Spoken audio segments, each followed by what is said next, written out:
She thought he was just a hungry, crippled beggar, so she fed him every day for months.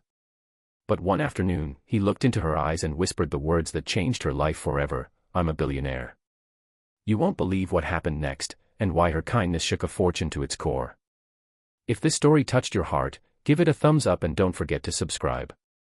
It was one of those gray mornings in Chicago when people rush past each other without a second glance. Everyone was in a hurry, mothers dragging kids, businesspeople glued to their phones, and students buried in headphones. But Clara, balancing 2 grocery bags, suddenly stopped.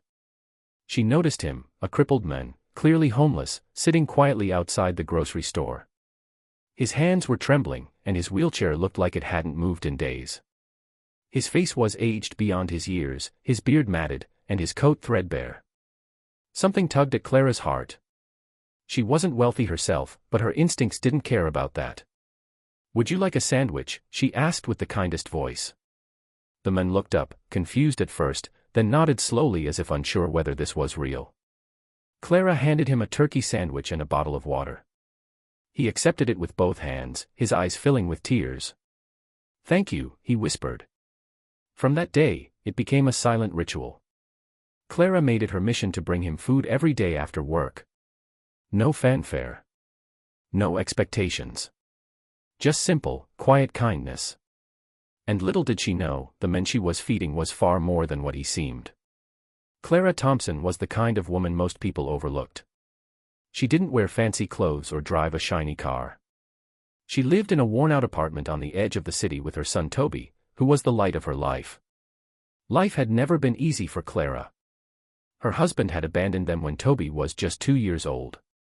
Since then, she had worked double shifts to keep a roof over their heads. By day, she was a waitress at a local diner. By night, she cleaned offices downtown. Most nights, she came home with aching feet, but never complaints. She always made sure Toby was fed, homework was done, and their small home was filled with love, even if it lacked furniture. When Clara started feeding the homeless men, people noticed. But not in a good way. "You're too soft," her coworker Maria told her.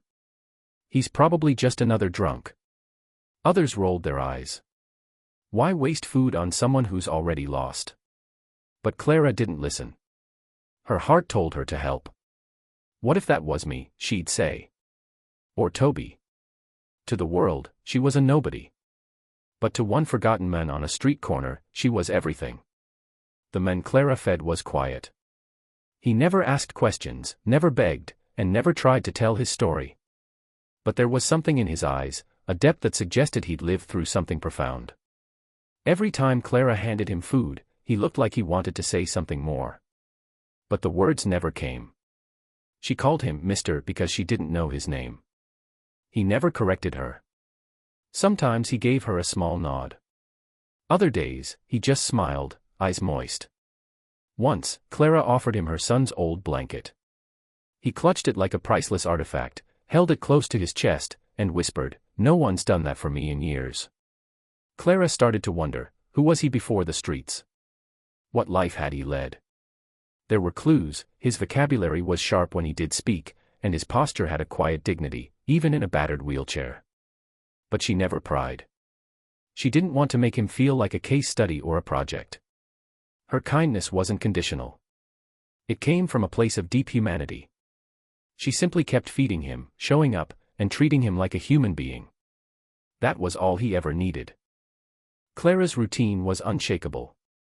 Every afternoon, after her shift at the diner, she would stop by the grocery store and hand Mr. his daily meal. But on a rainy Thursday, she approached the usual spot and found it empty. The bench was vacant. The wheelchair, gone. At first, she thought maybe he'd moved for shelter.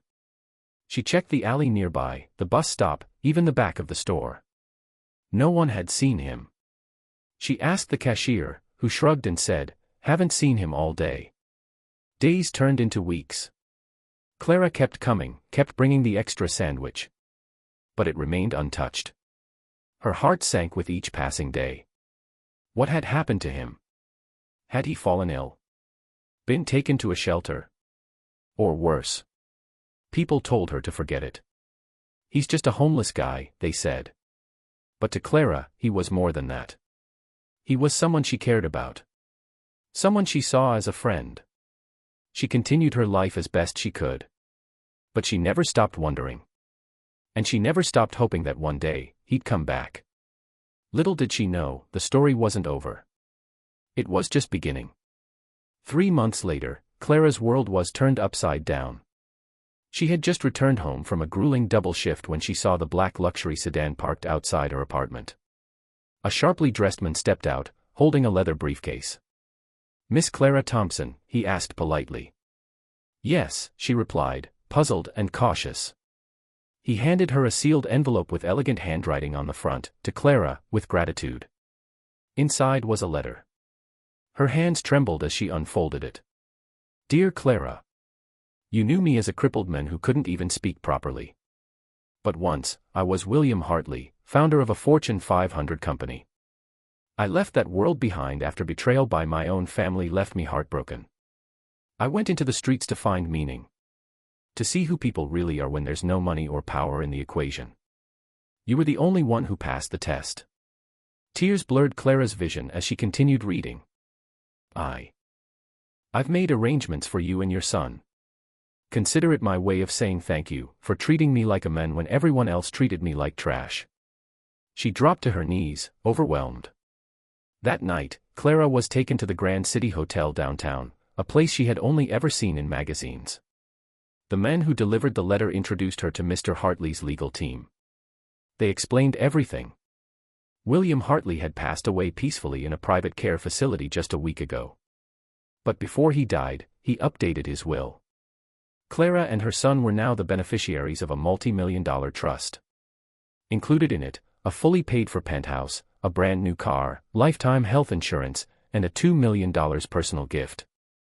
Her son's entire education, from elementary school to university, was covered. And a foundation in her name, the Clara Kindness Trust, had been established to help others like William once was. Clara sat there in disbelief. Her mind struggled to process it all. All she did was feed a man. She never asked for anything. She just cared. And in return, she had been given a new life. But more than the money, it was the validation that hit hardest, that someone had seen her, appreciated her, and believed in her heart. Weeks later, Clara received one final gift, a flash drive. It contained a video, recorded just days before William Hartley passed away. In the video, William sat in a comfortable armchair, dressed in a fine suit, his eyes gentle. "Clara," he said. "There are moments in life when one person changes everything. You were that moment for me. When the world ignored me, you saw me. When I was lost, you gave without asking. I'm a billionaire, yes.